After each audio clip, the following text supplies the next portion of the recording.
Hey guys, it's Kay from KS Anonymous, and I am back today with another episode full of email submissions. So once again, I got a bit behind on my email inbox, and also some of these things I wasn't sure quite where to fit them. So I thought, why not? We haven't done one in a little bit, so here is another email submissions video. Hi Kay. I'm writing to you having just watched your latest anti-MLM video. Although I have never been part of an MLM in that way, I did have an experience which your video reminded me of. Specifically the part where people were being told what was and was not considered self-employment. I once had a job with a company called Mosaic here in the UK. Mosaic was a company that provided a weatherproof coating for the exterior walls of people's homes. My job, which they considered to be self-employed, was to go with a team of colleagues to walk around various neighborhoods, knocking on doors, and inviting homeowners to take advantage of a free home inspection of the exterior walls. There was no obligation to buy anything if they did this, and it would tell them how well their house was standing up to the British weather. I was not really fully aware at the time of how this company worked. They were later featured on UK consumer rights show Watchdog for their high-pressure sales tactics. The inspections were basically an excuse for a salesman to go around, basically do a cursory check of the outside of the house and provide some evidence of weather damage, then tut and use high-pressure sales techniques to try and sell their weatherproof coating for the house. That said, I ended up leaving within 3 months because it was not actually making me any money. The way the door-to-door team worked was we would be split into groups of between 3 and 5 people, and we would go to an area. Each of us would have an individual target score for number of leads generated, but the team overall, that is, everyone in all areas, not the specific groups, would have an overall team target. We would meet up at the office at, from memory, this was a while ago, around 12:30 or 1 p.m., and then be driven off to the area where we were walking. So we would maybe start knocking on doors about 2 p.m. and then we would go until either the team total had been reached or until 9 p.m. when we legally had to stop. We would then head back to the office to hand in the paperwork for the leads, so sometimes would not be heading for home until past 10 p.m. We were supposed to gain a certain amount for each lead generated, but there were caveats. Firstly, after we generated the lead, someone would call the person to arrange a specific appointment. If the lead then fell through, i.e. if the person said no at that point, then we would not be credited for the lead. Furthermore, there were certain types of home or individuals that we could not pitch to. So anyone who was not the homeowner, anyone who rented or leased, any homes that were listed buildings and therefore could not be modified, etc. And if any of our leads happened to be in that category, not only would they be canceled, but the amount you made per successful lead would go down. I was not the most successful at this job. I have never been the sell my own granny type, and found the job tiring, stressful, and utterly boring. Although I really loved the people I was working alongside, they were really nice people, stuck in the same role that I was. The final straw was when we were knocking in an area fairly close to where I lived. I had yet to make a lead after about 3 hours, and the boss, funny that someone self-employed still has a boss, came on the phone to have a go at me for lacking motivation. I just upped and walked away and went home. Screw that for a game of soldiers. Not sure if this would exactly fit in your anti-MLM pages, and you have no obligation to put this out on your channel, but thought you might be interested to hear it anyway. Hope you and yours are keeping safe. Regards, Nick, aka Nick KOJ, 1975. Yeah, that business sounds super scammy, and I wonder how much money this company actually managed to pull in to have that many different kind of freelance employees or whatever for different aspects of it. It just sounds scammy overall. I'm sorry that you had to be involved in that at any point, but yeah, thanks for sharing with us. This next one is from Pull.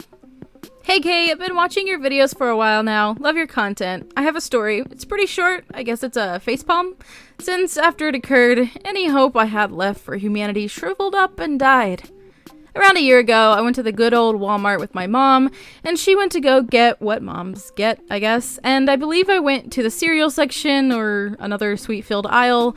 Honestly, I can't exactly recall. Anyways, I was looking at the sweets/cereals, and while I was looking, a man walked into the aisle. There was only one thing about him that I noted, that being he had an afro. Not so much a Bob Ross kind, but still the predominant feature upon the man's head. After another minute of looking, someone else walked into the aisle. He was just passing by, but in the middle of the aisle, where me and the afroed man were situated, he stopped, looked at the man with the afro, and said to him, without so much as a hint of irony, "Hey, nice hat." I just stared at him, as did the afroed man. He didn't so much as blink, with a smile, not of arrogance or smugness, but of innocence, like that of a child who's blissfully unaware of where babies come from. The concerning part was that this man was on the older side. After about 10-15 seconds of staring, but frankly it felt like the entire universe stopped for a brief moment, as in to take in the true madness of the man's words, then he just scampered along, calmly and still bearing a happy and innocent smile that in any other circumstance would light up a room. Yeah, that's pretty much it.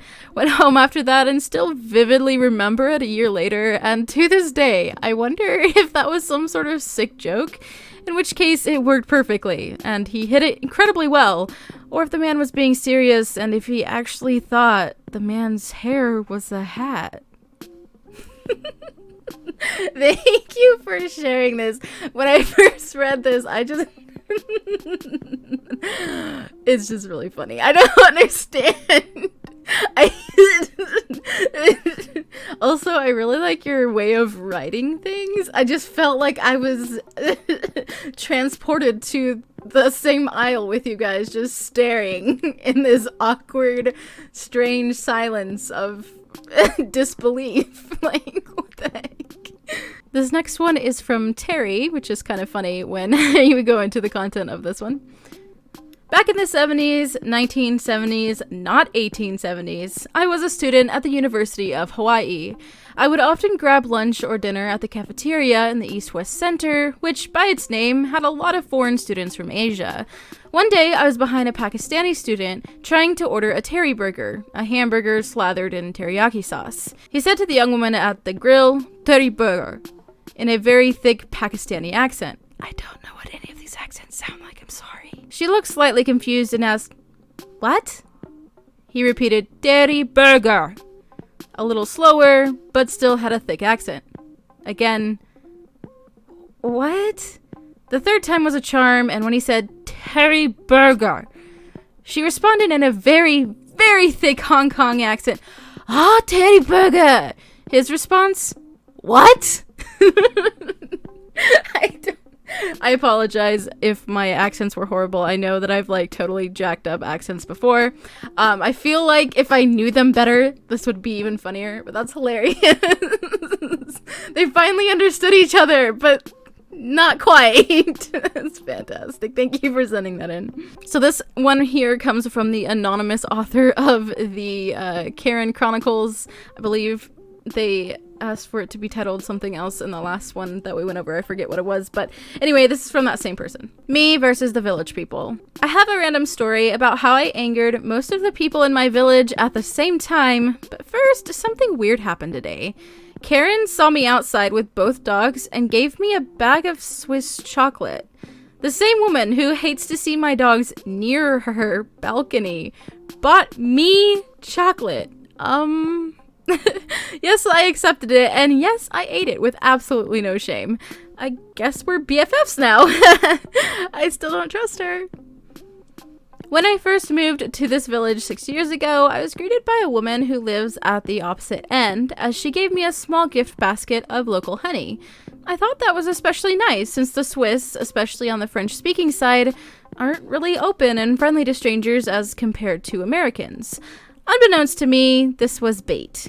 After a few months of living there, I met a neighbor who was originally from the Alps, and she gave me the lowdown of how I angered, unintentionally, the village people. But first, a quick backstory. When this village was formed, there were two families who became rivals for reasons I don't know or really care to know. Many generations later, these two families still live in this village and are still feuding. Side note, I would pull out my eyelashes one by one if I had to live my entire life here. Yes, it's gorgeous, but it's super tiny. 10 minutes to walk through the village. The people are super nosy. There's nothing to do besides going on long walks and hiking up the mountains, and I just can't. Therefore, anyone who moves here must choose a side and pledge allegiance to that family. They knew I came from the German-speaking side and am fluent in German, and were willing to look past those flaws. The French-speaking cantons or states have silly issues with the German-speaking cantons. Again, I don't know what they are and don't care to know. As long as I picked a side. Not only did I not choose a side, but I told them all to leave me out of it and leave me alone. The woman who came on my first date tried to lure me on her side with honey, but that didn't work out. Needless to say, I managed to anger both families. Are they still upset with me today?